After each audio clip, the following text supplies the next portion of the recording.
एक मोठी बातमी। भाजप आमदार सुरेश धस यांच्या कारने झालेल्या अपघातात एका हॉटेल व्यावसायिक असलेल्या तरुणाचा मृत्यू झालाय। आमदार सुरेश धस यांचा मुलगा सागर धस हा यावेळी कार चालवत होता।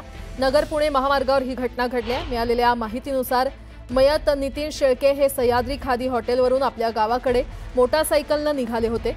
जातेगाव फाटा इथे महामार्गावर यू टर्न घेत असताना पुण्याकडे भरधाव वेगाने जाणाऱ्या एमजी ग्लॉस्टर कारने त्यांच्या दुचाकीला जोरदार धडक दिली। अपघातात ते रस्त्यावर फेकले गेले आणि गंभीर जखमी झाले। नागरिकांनी त्यांना तातडीने सुपा येथील रुग्णालयात दाखल केलं, मात्र डॉक्टरांनी त्यांना मृत घोषित केलं। पोलिसांनी कार चालक सागर धस आणि त्याच्यासोबत असलेल्या एका मित्राला ताब्यात घेतलं असून त्यांची वैद्यकीय तपासणी करण्यात आलेली आहे।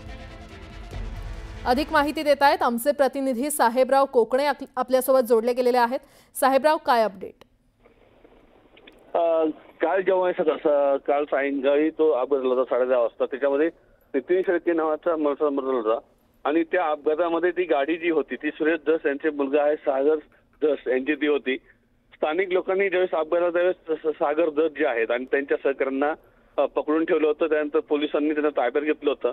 या सगळ्या प्रकरणामध्ये त्यांची ताब्यात घेतल्यानंतर त्यांची मेडिकल केली होती।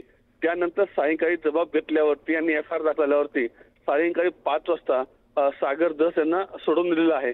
त्यामुळे या सगळ्या प्रकरणामध्ये नागरिकांमध्ये चर्चा आहे किंवा हे सोडलं का अशी एक चर्चा आहे। त्यामुळे या सगळ्या प्रकरणामध्ये आता पोलीस काय तपास करतात हे पाहणं महत्त्वाचं ठरणार आहे। ठीक आहे, धन्यवाद या सविस्तर माहितीसाठी।